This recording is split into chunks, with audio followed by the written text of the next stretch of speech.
Hey guys, how's it going? Cody here again. So, tried to make a few vlogs this morning. Turns out my microphone was acting up or whatever, so here I am making another vlog. And this one is not about donuts. So, let's see, what's to talk about. Hey, how about gear? Alright. Let's see. So, for my helmet, I have a G-Max GM68S, which is very noisy, and I don't like the fact that it's noisy, but I love the fact that it has tons and tons and tons and tons and tons of wind movement going through it.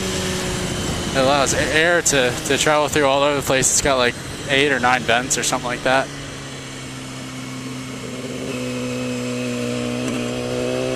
And let's see, what else? Of course, the most important part is that it has LED strips across the back. There's 2 of them, one on either side, so it looks pretty much like one long LED strip. And with that, you can either turn it on so that the lights just stay on during, for night riding and whatnot, or you can actually turn it on so that they flash a little bit. So they flash at like, or you can turn it on so that they flash like boom, boom, boom, boom, boom, boom, boom, boom, boom. And it's a real attention grabber. I've asked people who have ridden behind me and cars that have driven behind me and whatnot. I've asked them if it's really noticeable, and they say yes. Okay, and to go along with that, actually, G-Max also sells a little wireless module which fits, and you basically splice it into the hot wire for your brake light, right? And what you can do with that is make it so that the light actually comes on when you brake. So it comes on with the brake light, which is absolutely awesome. And so I'm seriously considering buying that. I've been thinking about it for a few months. It was winter, so I wasn't riding much anyway. Didn't really bother with it, but I'm going to go ahead and get that, I think, too. Maybe get like a blue iridium face shield, because those look badass. Okay. And it's pretty comfortable. Overall, I would say the fit is like 7.5 out of 10. It is not the most comfortable helmet that I've worn. It pulls on facial hair quite a bit,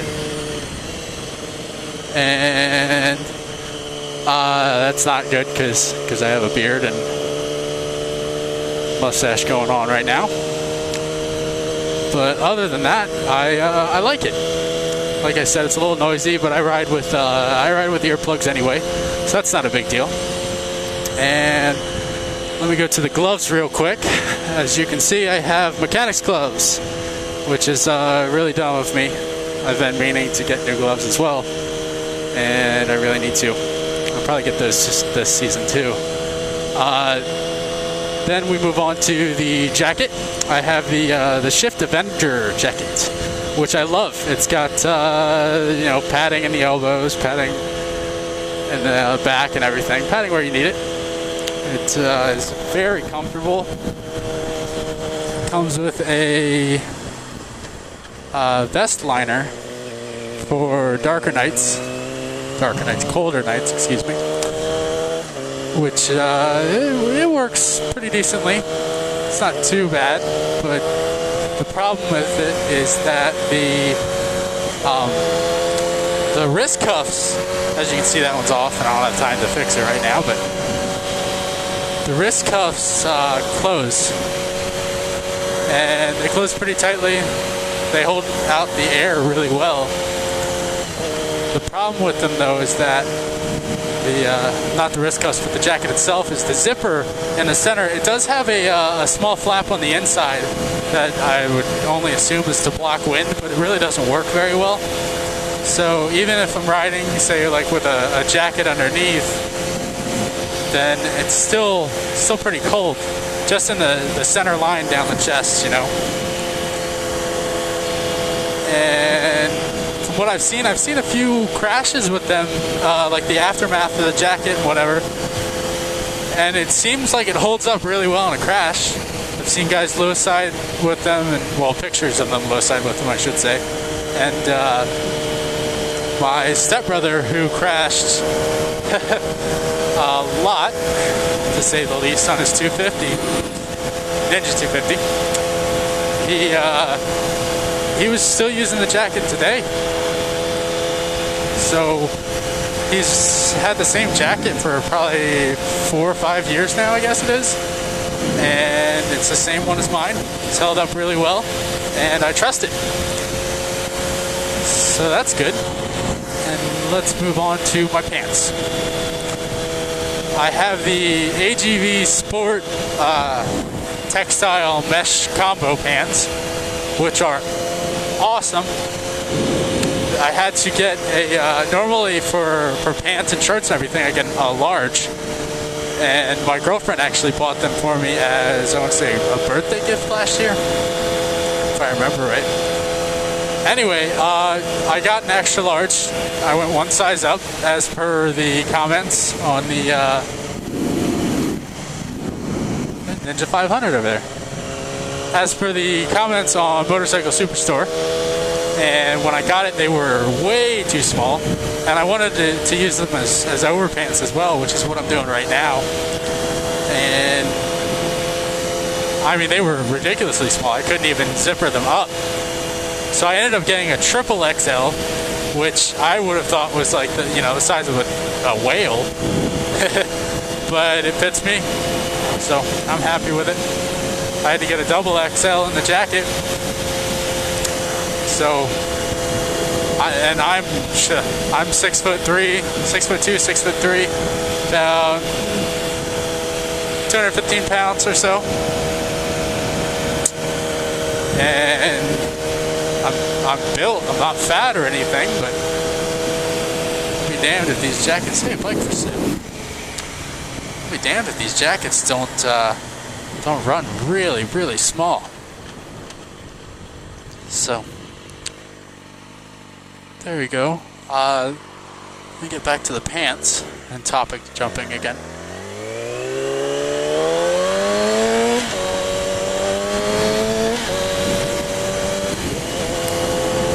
Oh, what those cops are doing.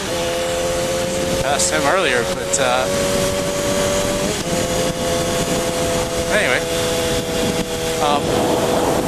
So yeah, the pants. They fit very nicely.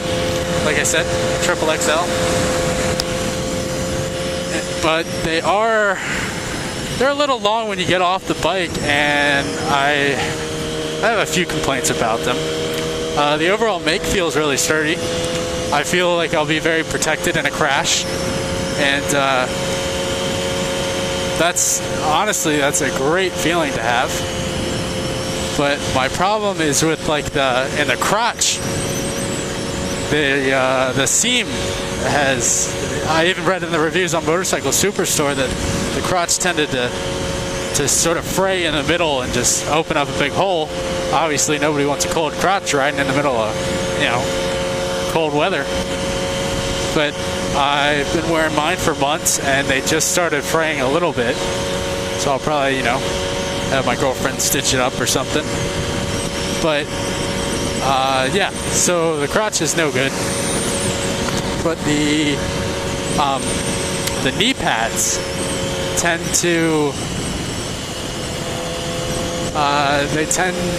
sort of move around every time you get back on the bike, or even if you say you stop and you're at a red light. Sometimes you have to adjust them to get them back into the place where if you were to fall, like right now, I have to adjust it.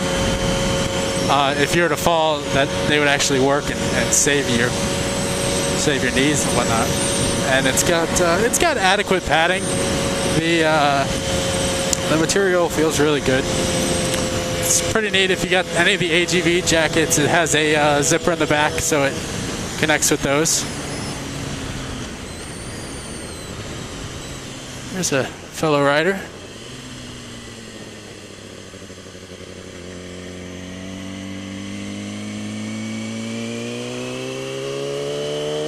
Yeah. So I'm pretty happy with the pants overall. I mean, they're not bad, you know.